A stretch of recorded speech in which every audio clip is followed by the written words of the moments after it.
And those are our summaries today. Let's turn our attention to the very first story. July inflation has increased marginally from 9.1% in the previous month to 9.4%. Deputy Government Statistician David Combat announced the latest figures to the press this morning. There's more in this report. Month of July, the inflation rate increased to 9.4% with a monthly percentage rate of 0.6% as compared with the 0.8% recorded in June 2019. The rise in the inflation rate was greatly attributed to the non-food subsector, which recorded a year-on-year inflation rate of 10.7%, whilst education recorded the lowest rate of 6.4%. David Combat is Deputy Government Statistician. And we see a dip, a downward trend up to January 2019 of 8.3%, and we have seen that an upward trend for the month of February, dipped again in March, increased in April, decreased in May, decreased slightly in June, and has increased by 0.3 percentage points to 8.5% in July 2019. So it's a trend that is fluctuating. The Deputy Government Statistician also added that the new 6 regions will soon be considered in the computation of the subsequent inflation rates. We are making all efforts, to get figures for the 16 regions. It's taking some time because there are few challenges. For example, there are still some areas, some parts of the Volta region and OT region, some communities. And so the regional boundaries will have to be looked at in that part of Ghana so that we can align appropriately. 5 regions, Upper West, Brongahafo, Volta, Western and Ashanti, recorded inflation rates above the national average of 9.4%. For Joy Business, Karen Dodu. Now, Deputy Minister for Trade and Industry, Carlos Ahenkra, is urging banks to drop their lending rates to enable medium, small and micro-scale enterprises obtain affordable credit. This comes on the back of concerns by some MSMEs about the persistent difficulty in acquiring adequate financing despite efforts by government to support that sector. Carlos Ahenkra was speaking to Joy Business at the Growing Economic Opportunities for Sustainable Development Projects Business Forum in Accra. Recent study by the World Bank Group indicates that overall approximately 70% of all micro, small and medium-sized enterprises in emerging markets lack access to credit. While the statistics describe this as a global challenge, the situation is much serious in Ghana. Deputy Minister for Trade and Industry Carlos Ahenkra notes banks must endeavor to help address the issue by dropping their lending rates. We think that it's now time for the banks to consider this request by the President and see how they can bring down their rates to improve interest in borrowing. Today, when you go to town, you see a lot of people looking for work. It is all to do with the fact that people will not go out there and borrow at 30% and go and not make even 15% profit on whatever businesses that they're going to use the money for. So it stands to reason that if the banks want to assess this economy, if they want to support Ghana to develop, then they need to also think through and see how they can assist by coming down on their rates and making it affordable for everybody. The Deputy Minister was speaking at the Growing Economic Opportunities for Sustainable Development Projects Business Forum in Accra. The program is aimed at promoting local job creation and supporting small businesses expand their activities. Kosi Yankee is the Acting Executive Director of the National Board for Small-Scale Industries. She shares some thoughts with Joy Business. I think driving down credit is very critical to the development of MSMEs in this nation. Why? Without access to credit, you can't access markets, you can't access buy your raw materials, you can't move to the next level. And so it's really vital and important. So as you know, a lot of the government's initiative has been trying to get the central bank to drive down the policy rates, which has gone down. Now the most important part is for the banks to also use that to drive down their interest rates. If that then happens, right, when businesses access funding, they can access it at a better rate than they would have if it was at a higher rate. And it's important, you need financing to get your business moving to the next level. The forum was organized by Christian Aid Ghana and the National Board for Small-Scale Industries. For Joy Business, Sheila Tamaklo reporting. In other business news, cocoa buying firm PBC could be removed from the Ghana Stock Exchange by November this year. That is, if it fails to publish its audited 2018 financials within the next 3 months. George Rafik tells us more. Warning from the exchange is coming after it announced the suspension of PBC from trading on the market from this Thursday. Let's listen to the acting managing director of the exchange, Ekwafezi, on options available to managers of the market. Normally, we give them a reasonable period of no more than 3 months. After that, we'll have to take a decision on whether to delist them or not. But remember, last year we created what we call a watch list. So sometimes we can put you on the watch list for everybody to know what's happening and give you time to rectify all these things before we delist the company. It is not that we are fan of delisting. We don't want to be delisting companies all the time. But then companies must make sure that they abide by the rules once you're listed. But let's look at the bit about the delisting as well. So apart from if I fail to perform and you delist, would that be the only punitive action of taking me off the market, or letting the company know that if you fail to do this, it's not just about taking you off? In some jurisdictions, apart from just delisting the company, sometimes some impose sanctions, etc. We haven't done that for listed companies. Normally we do that for the LDMs. Apart from delisting, we could look at some possible sanctions against you? We need to have that in our rules. We need to make sure that sanctions regime is approved by the regulator, and also they're well grounded in our rules in order to be able to do that. The suspension could mean that PBC can no longer carry out any corporate action through the exchange, while for retail and institutional investors, they would have been deprived of the possible price appreciation if there was some trading on the market. Well, the share price of PBC closed trading on the Ghana Stock Exchange yesterday at 3 pesos. The highest value ever recorded on the Ghana Stock Exchange for PBC this year was 4 pesos. It is not clear for now how this could negatively affect the company, especially at the time that some unionized workers are pushing for a management change. Some market watchers are also worried about the ability of PBC to quickly deal with these listing requirements, looking at the current challenges facing the company. Some have blamed PBC's problems on the lack of capital injection from shareholders, while others think that it is a managerial issue. Now, Cocoa Board is forecasting a production target of 950,000 metric tons for the next crop season as the board prepares to raise some $1.5 billion in cocoa syndication loan from 20 banks next month. We have details in this report.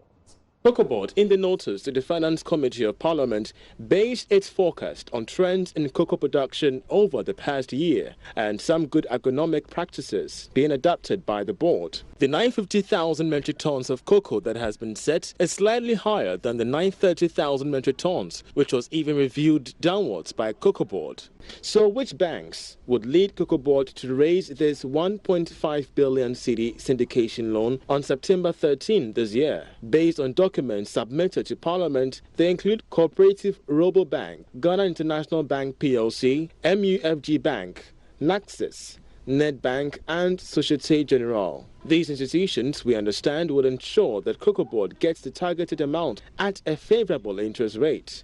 Cocoa Board is expected to also give these monies to the licensed buying companies to help purchase beans from cocoa farmers from October this year.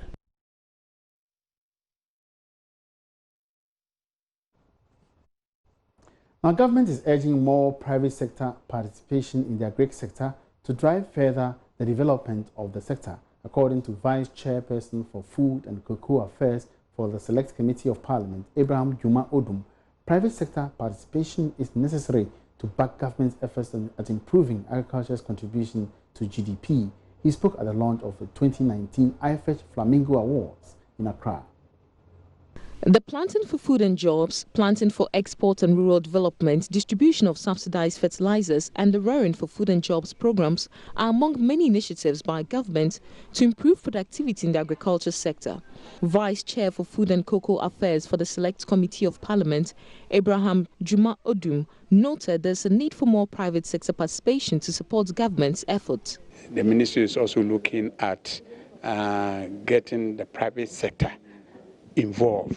You see, ministry alone cannot do it, and like I said, I mean, agric is done by people and it's not done by government, and therefore I am very happy, especially with the ministry, the minister's efforts and preoccupation in engaging the private sector, and also in the area of mechanizing agriculture, because at the end of the day, if we are talking about productivity, we can only get high productivity when we are taking a look at technology.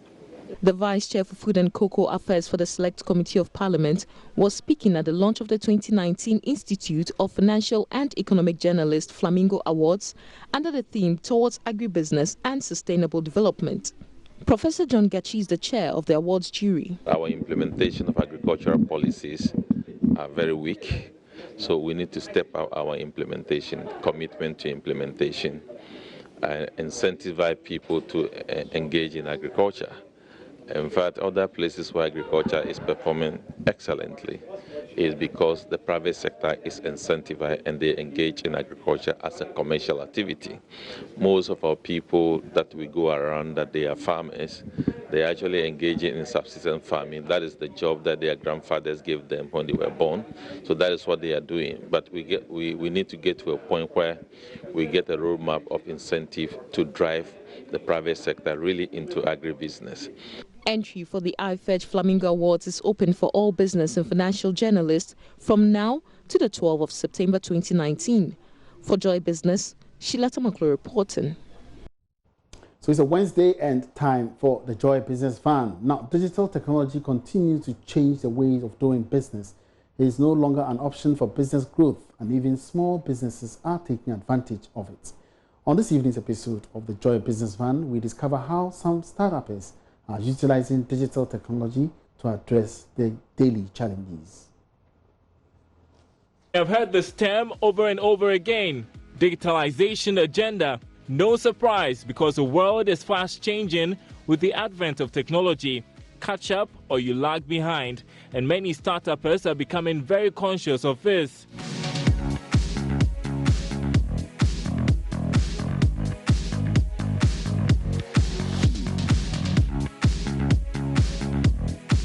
Undertaking financial transactions, moving easily from one place to the other, shopping for clothes. These are just some of the activities we carry out quite frequently. And 3 startups aim to simplify that with digital technology. Meet Dr. Jihadi Osaibonsu, a veterinary surgeon, now CEO of a fintech company, TechLoft. He founded his company after a frustrating experience at the bank. There was a lot of opportunity for growth. That's what I saw after reading a lot of articles, checking online, looking at what's happening in Kenya, looking at what's happening in Rwanda. I saw that there was a lot of opportunity in fintech and Ghana was behind Kenya and Rwanda, for example, in that space. So that thinking actually drove me into making it easy for commuters to go wherever they want to without experiencing the typical hassle at the bus terminal was what co-founders of Dynamax Technology Company Limited were thinking when they developed the app they call Apotro. After you have chosen the trip, then you proceed to where you will select your seat. So there is a 3D display of seat orientation. Okay, so you pick from a seat number that you prefer, and you can select up to 2 maximum seats. Okay, so you proceed to the next stage, and that is you can also select from a drop down a pickup location. So let's say if you want to pick a bus from or meet the bus at Pipeano or anywhere that you think it will be convenient for you, a pickup location has been designated on the application, which one of them you can select from. You proceed to pay with mobile. At Code Hub in Accra, Henry Kobler and his team are thinking around how to further expand awinipa.com, an e-commerce platform created to provide online marketing services for local designers. And it appears to be working for a country where e-commerce is gradually becoming popular. Henry tells me it is driving competition. In the criteria, you have to have very quality product. It has to be innovative. It has to be competitive on the platform. And we look out for people that seek to project the image of African. So it's not just putting any product on, but we're looking out for very innovative product that are within the quality range. Although the number of shoppers are way below the global average of about 30%, young Africans with access to internet are embracing online shopping more. But the numbers could be greater if the current infrastructure challenges are tackled. Internet data is still slow and expensive, and 2/3 of Africans still lack internet, although penetration is growing fast. Another big challenge has been lifestyle. People are stuck in their old ways of doing things. For Stephen and Dennis, it is enough fuel to cause them to transform the transport industry. Their next plan for Apotro is to convince transport firms to adopt it. It's been quite some task. These are people who do things the normal way, and they've done it for a long time. So changing it or running on to change is now a problem. But we are still talking to them. But what's the positive side for them? The positive side, there's no stress for them because they get to plan their buses, when to leave and all that. They are not going to see any chaotic scene at the bus terminals because there's not going to be any queue there because everything is going to be done on the app. More impressive about Awinipa is that taking the business online has expanded its market to 5 countries in just 4 years, including Nigeria, South Africa, Rwanda and Kenya, where they have started production too. We've had some amazing successes where we're running close to over 600 different designers, very active accounts, buying and selling. We basically had to join in the Alibaba program, which was organized by Alibaba and UNCTAD, essentially going through China, understanding how the e-commerce in Ali works, big data, augmented reality, digital payments. So essentially bringing that span where they've been able to make it and into our local setting is one of the most amazing things which we've experienced. What's great for startups in the fintech space is the Payment Systems and Settlements Bill, which is going to stir innovation in the financial sector and present a level playing field.